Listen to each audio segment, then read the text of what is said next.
آج کی آیت۔ میں تمثیلوں میں اپنا منہ کھولوں گا، میں ان باتوں کو ظاہر کروں گا جو بنائے عالم سے پوشیدہ رہی ہیں۔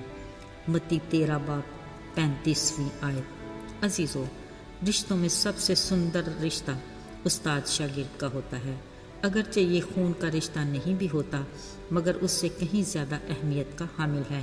باشعور لوگ ہمیشہ استاد کا احترام کرتے ہیں، وہ اس بات کا احساس کرتے ہیں کہ استاد ہی ہے جو اخلاق اور کردار کو سنوارنے اور اعلیٰ شخصیت کی تعمیر میں اہم کردار ادا کرتے ہیں۔ لہٰذا استاد کو بھی اپنی اہمیت کا احساس ہونا چاہیے اور اس سے اپنی ذمہ داری کو بھرپور طریقے سے سر انجام دینا چاہیے۔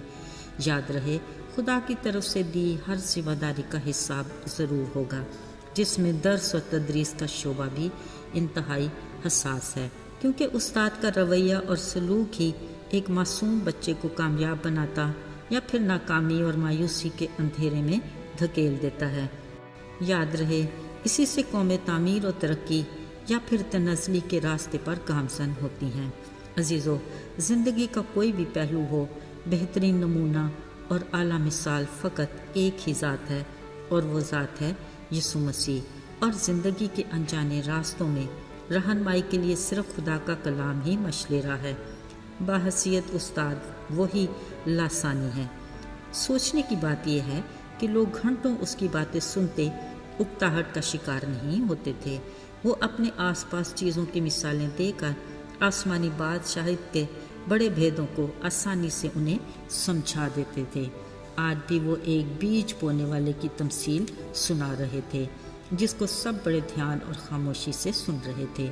انہوں نے کہا، آسمان کی بادشاہی اس آدمی کی مانند ہے جس نے اپنے کھیت میں اچھا بیج بویا، مگر لوگوں کے سوتے میں کوئی دشمن آیا اور گیہوں میں کڑوے دانے بھی بو گیا۔ بس جب پتیاں نکلیں، بالیں آئیں تو کڑوے دانے بھی دکھائی دینے لگے۔ یہ دیکھتے نوکر مالک کے پاس آئے اور کہا، آئے خداوند، تو نے اپنے کھیت میں اچھا بیج نہیں بویا تھا، پھر یہ کڑوے دانے کہاں سے آئے؟ مالک نے کہا، یہ کسی دشمن کا کام ہے۔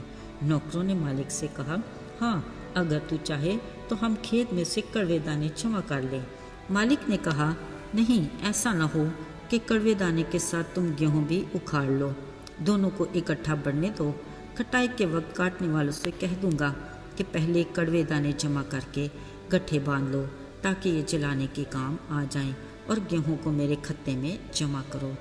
عزیزو، ماہر استاد یسوع نے بڑے آسان لفظوں میں اس تمثیل کی تشریح کی اور کہا، بیج خدا کا کلام اور بونے والا ابن آدم ہے۔ کھیت دنیا اور اچھا بیج بادشاہی کے فرزند، کڑوا بیج شریر کے فرزند ہیں۔ کڑوا بیج بونے والا ابلیس ہے، اور کٹائی کا وقت دنیا کا آخر ہے، اور کاٹنے والے فرشتے ہیں۔ عزیزو، خدا کے کلام کی منادی تمام دنیا میں کی جاتی ہے۔ یاد رہے، جو اس کلام کو سچے دل اور مضبوط ایمان کے ساتھ سنتا اور قبول کرتا ہے، ان کے دلوں میں خدا کا بیج جڑ پکڑتا اور پھل لاتا ہے، اور ان کی زندگیوں سے خدا کے نام کو جلال ملتا ہے۔ کلام کے مطابق خدا کے فرزند اپنے باپ خدا کی بادشاہی میں آفتاب کی مانند ہوں گے، مگر وہ لوگ جو خدا کے کلام کو سنتے تو ہیں، وقتی طور پر قبول بھی کرتے ہیں، مگر دل کی زمین میں کلام کا بیج جڑ نہ پکڑنے کی وجہ سے آزمائشوں اور دنیاوی فکروں کا شکار ہو جاتے ہیں۔ ایسے میں ابلیس کلام کو چرا لے جاتا ہے۔ یہ کڑوے دانے ابلیس کے وہ فرزند ہیں جن کی زندگی بے قیام ہے۔ ایسوں کے لیے خدا کا کلام واضح ہے کہ دنیا کے آخر میں ان کا ٹھکانہ آگ کی جلتی بھٹی ہے۔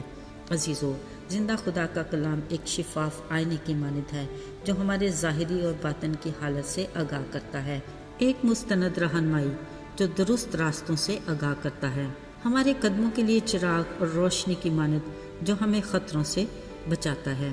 یاد رہے، ہمیں خدا کے کلام کے مطابق اپنے دل کی زمینوں کو تیار کرنا ہے تاکہ کلام کا بیج جڑ پکڑے، بارور ہو، اور ہماری زندگیوں سے اس کا نور منعکس ہو، تاکہ ہمارے اخلاق و کردار سے روح کا پھل ظاہر ہو، جس سے ہمارے نیک کاموں کو دیکھ کر آس پاس کے لوگ ہمارے باپ کی جو آسمان پر ہے تمجید کریں گے، اور اس کے نام کو عزت اور جلال ملے گا۔ آئیے دعا کریں۔ اے